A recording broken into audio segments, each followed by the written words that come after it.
जिस तरीके से महाराष्ट्र के रिजल्ट आ रहे हैं, दिखाई दे रहा है कि जिस तरीके से बम्पर महायुति की सरकार बनती दिखाई दे रही है, उसमें सबसे बड़ा योगदान जो रहा है वो लाडली बहनाओं का रहा है। जिस तरीके से 30 साल बाद बम्पर वोटिंग हुई और महिलाओं ने बढ़ चढ़ के भाग लिया, तो महिलाओं से बात करते हैं। नाम क्या आपका? मेरा नाम प्रवीणा मोदी। जिस तरीके से आज यहाँ पर बम्पर तरीके से जीत हुई है, उसमें सबसे बड़ा योगदान बताया जा रहा है महिलाओं का है, क्या कहना चाहेंगे? बिल्कुल 100% महिला का योगदान है। वो जिस ढंग से नरेंद्र मोदी जी, देवेंद्र जी और हमारे जितने भी नेता लोग हैं, वो बहनों के लिए जो सुविधा दे, घर घर शौचालय है, उज्ज्वला गैस योजना है, लाडली बहन योजना है। अगर बहनों को फायदा होता है तो बहनें ही अपने परिवार को इंसिस्ट करती है कि नहीं, आप पार्टी को वोट दीजिए, कि यही एक पार्टी है जो हम लोगों का भला कर सकती है और हम लोगों को आगे बढ़ा सकती है। आपने देखा होगा कि कांग्रेस भी वादा कर रही थी आपको कि 3-3 हजार रुपए देंगे, जबकि बीजेपी और महायुति तो 2100 रुपए का वादा करी।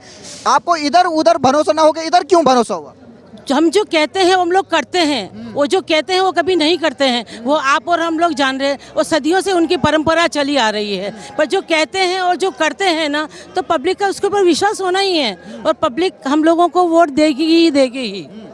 आखिर इतना खतरनाक का मैंडेट कैसे दे दिया महिलाओं ने, और खास तौर पे पूरे महाराष्ट्र ने? भाई महिलाओं के पर जो 26 योजना जो महिला के लिए बनी है, और महिला ने जो इतना योगदान दिया है, और आपको पता है कि किसी भी घर में महिला का राज्य होता है। तो महिलाओं ने ना पार्टी देखी ना कुछ देखी, एक ही चीज देखा, महायुति को।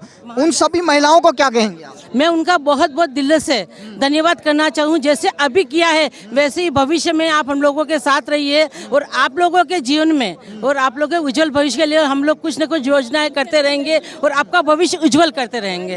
आपने तो होली खेल ली अब। बिल्कुल बिल्कुल खेल लिए सर, क्योंकि हमको पता था, और हमारे जो नेता हैं ना वो इतने आगे बढ़ चल रहे हैं सब जने। और आप खुद देखिए 27 से 28 सीट्स महाराष्ट्र में बीजेपी की हो रही, तो आप खुद सोच सकते हैं कि हम लोगों की योजना कितनी कामयाब हुई है। 25 तारीख को बताया जा रहा है विधायक दल का नेता चुना जाएगा, क्या चाहते हैं आपके मुख्यमंत्री कौन बने? सर ये ऊपर वालों का फैसला है, उसमें कोई मैंने, आप क्या चाहते हैं? हमारे बीजेपी का नेता ही बने कोई न कोई। यस बिल्कुल, देवेंद्र जी ही बनने चाहिए। मैं ये चाहती हूँ कि देवेंद्र जी बने, और हम सब बहनों का जिस ढंग से आप कर रहे हैं उस ढंग से वो भी हम लोगों के साथ में करें। साथ ही हमारे एक भाई साहब हैं, ये भी बहनों के लिए बहुत करते हैं, योगदान देते हैं। इसलिए आपका नाम क्या है? रेखा मोती वरस। तो क्या कहना चाहेंगे, आप होली खेल के आई हैं, जीत का जश्न मना रहे हैं? लाडली बहन, बस और कुछ नहीं, बस उसी वजह से आज ये जो माहौल बना है उसी वजह से बना हुआ है। तमाम जो महिलाओं ने इस बार पार्टी नहीं देखी, न कोई नेता देखा, जिसने उनको लाभार्थ दिया 1500 रुपए दिए, उसी को वोट दिया। 1500 दिए इसके लिए नहीं, सबको लाभ हुआ है, और जो बीजेपी काम करती है वो काम कोई भी नहीं किया आज तक। राहुल गांधी कह रहे थे 3-3 हजार रुपए, वो नहीं चाहिए। 1500 में वी आर हैप्पी इन 1500। 3000 में कोई इंटरेस्ट नहीं है। लाडली बहनाओं को क्या कहेंगे आप, जिन्होंने इतना बड़ा मैंडेट दिया? वोट फॉर बीजेपी, और तो कुछ नहीं मैं बोलूंगी। आपका नाम क्या है? मेरा नाम शैला राजीव सामंत। भाई आज बीजेपी ने बम्पर तरीके से 2014 का भी रिकॉर्ड तोड़ दिया है, और अकेले दम पे लगभग 125 से ज्यादा सीटें ला रही, क्या कहेंगे इस पे? इसकी वजह ये है कि ग्रास रूट के जो कार्यकर्ता बीजेपी के समर्थक है, बीजेपी के सालों से कार्यकर्ता हमारे जैसे काम करते हैं, वो रास्ते पे उतरे और हिंदुत्व के लिए उन्होंने मतदान किया। जैसे योगी जी ने कहा था कि न बटना है न कटना है। हाँ, उसका गलत अर्थ विरोधी पक्ष नेता ने लिया कि हिंदुत्व के आगे कोई भी नहीं है। जैसे उद्धव ठाकरे भी कह रहे थे हम भी हिंदू हैं, लेकिन आज दिखाई दे रहा है कि 20 से कम सीटों पे सिमट गए हैं। उद्धव ठाकरे जी का हिंदुत्व जो है वो खाली मातोश्री 1 और मातोश्री 2 तक ही सीमित है, और भारतीय जनता पार्टी का हिंदुत्व है वो सर्वमान्य हिंदुत्व है, आम जनता का हिंदुत्व है, लोगों का हिंदुत्व है। तो तमाम जो महिलाओं ने इतने बढ़ चढ़ के आपको वोट दिया है, उनसे क्या कहेंगे आप? देखिए, इस भारतवर्ष में 50% महिलाओं का योगदान है, और 50% महिला जो है वो अगर सोचेगी कि मुझे इस परिस्थिति का हाल बदलना है तो मैं बदल सकती हूँ, और उसका नतीजा हमें चुनाव के माध्यम से दिख रहा है। मुख्यमंत्री के पद पे चर्चा चल रही है, आपको क्या लगता है किसे बनना चाहिए मुख्यमंत्री महाराष्ट्र का? जहाँ तक मुख्यमंत्री का सवाल है तो हमारा केंद्रीय नेतृत्व, महाराष्ट्र का नेतृत्व उनका चयन करेगा। और जो दिली इच्छा क्या है? मेरे दिल की इच्छा है कि मेरा कमल का मुख्यमंत्री होना चाहिए। देवेंद्र फडणवीस जी कमल का मुख्यमंत्री होना चाहिए।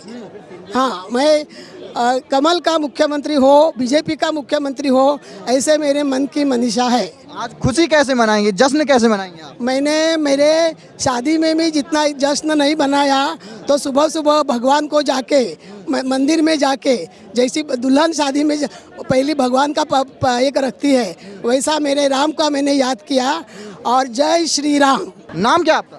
आरती माहेश्वरी। तो ये बताइए, आज तो आपने होली खेल ली और उसी तरीके से नतीजे भी आ रहे हैं कि 125 से ज्यादा बीजेपी और महायुति 200 प्लस, कैसा लग रहा है? वो सबका काम करते हैं इसलिए आएंगे ही आगे। क्या क्या काम किया था महिलाओं के लिए देवेंद्र फडणवीस जी ने? उन्होंने महिलाओं का सब सुनते भी हैं। और उधर तो राहुल गांधी ने आपको कहा था कि 3 ये झूठी बातें, कुछ नहीं वो कर सकते हैं। संजय राउत आज सुबह सुबह कह रहे हैं कि ये जो मैंडेट है इसको हम नहीं मानते हैं और ये महाराष्ट्र की जनता ऐसा कर ही नहीं सकती कि बीजेपी को 125 से ज्यादा दे। आप संजय राउत की बात पे ध्यान देते ही क्यों हैं? वो जो बंदा बोलता है ना, वो कहीं हाथ नहीं, पाँव नहीं, कुछ नहीं, मन में कुछ आया तो कभी वो बोल दिया, कभी वो बोल दिया। अरे कुछ तो पार्टी का इतने बड़े पदाधिकारी हैं, तो कुछ सोच समझ के बोलिए ना। हार है तो एक्सेप्ट करना सीखिए। हमारे भी कभी हुआ तो हमने भी एक्सेप्ट किया था। आप अपनी हार को एक्सेप्ट करना सीखिए। अनशन उटपटंग बातें करने का कोई यूज़ नहीं है। वो कह रहे हैं ऐसा कैसे हो सकता है कि बीजेपी 125 से ज्यादा ले आए, ये हम मान ही नहीं रहे हैं। ये हमारी मेहनत है, आपसी फूट नहीं है, उसका नतीजा आप देख रहे हैं। और आप भी कुछ कीजिए, महिलाओं के लिए कुछ कीजिए, कुछ ऐसा करेंगे तो हो सकता है आपको भी विजय प्राप्त होगी। क्या सर आपका? शैलेश चौहान। तो ये बताइए, जिस तरीके से आज बम्पर जीत दिखाई दे रही है, 2014 से भी प्रचंड बहुमत से जो सरकार आई है, क्या लगता है आपको इसकी वजह क्या है आखिर? एक चीज़ है मोदी जी का विकास के कार्य, और सबसे बड़ी बात है कि महाराष्ट्र में भी इतना विकास हुआ है कि लोग हमारे से काफ़ी काम से खुश हैं। सबसे बड़ी बात यह है। तो 2019 में भी आप ही को बहुमत मिला था, लेकिन उद्धव ठाकरे जी उधर चले गए थे। आज क्या सोच रहे होंगे उद्धव ठाकरे जी? आज तो एक ही बात है कि सबके मन के अंदर बीजेपी का जो इस हिसाब से अभी घोड़ा चल रहा है, जिस हिसाब से हमारी डबल इंजन सरकार चलेगी, वो सबसे बड़ी बात है हमारी। ये बताइए, अब बड़ा मुद्दा ये आ गया कि सीएम कौन बनेगा, आपकी इच्छा क्या है, किसे बनना चाहिए सीएम? हमारे हिसाब से तो देवेंद्र जी ही बनेंगे सबसे अच्छे सीएम। एकनाथ जी से भी हमको कोई शिकायत तो नहीं है, तो हम तो यही चाहेंगे कि देवेंद्र जी। पिछली बार तो बड़ा दिल दिखाते हुए बीजेपी ने एकनाथ शिंदे तो पार्टी ऊपर से जो तय करेगी वही होगा। लेकिन आपकी दिल की इच्छा क्या है? देवेंद्र जी। देवेंद्र जी। आपका नाम क्या सर? मेरा नाम भावेश भट्ट है। कैसा लग रहा है आज बम्पर तरीके से बहुमत से सरकार आ गई? ये आनंद कुछ अलग ही है। वो कभी न तो भूतो न तो भविष्य थी, ऐसा माहौल हो गया है। कभी डबल सेंचुरी पार हो जाएगी? कभी नहीं, लेकिन ये बोला ना, न तो भूतो न तो भविष्य थी, ऐसा पावर हो गए हमेरा। आप भावुक जैसे हो रहे हैं, इतना बम्पर तरीके से जीत देख रहे हैं। ओके। तो क्या कहेंगे जनता जिन्होंने इतना बड़ा जनादेश दिया आपको? धनादेश तो अच्छा दिया ही, और हमें तो ये देते रहे, यही आता कर से हो। अब ये बताइए, चाहते किसे हैं सीएम बने जो? हम तो देवेंद्र जी को ही चाहते हैं। वही सीएम बने। हाँ।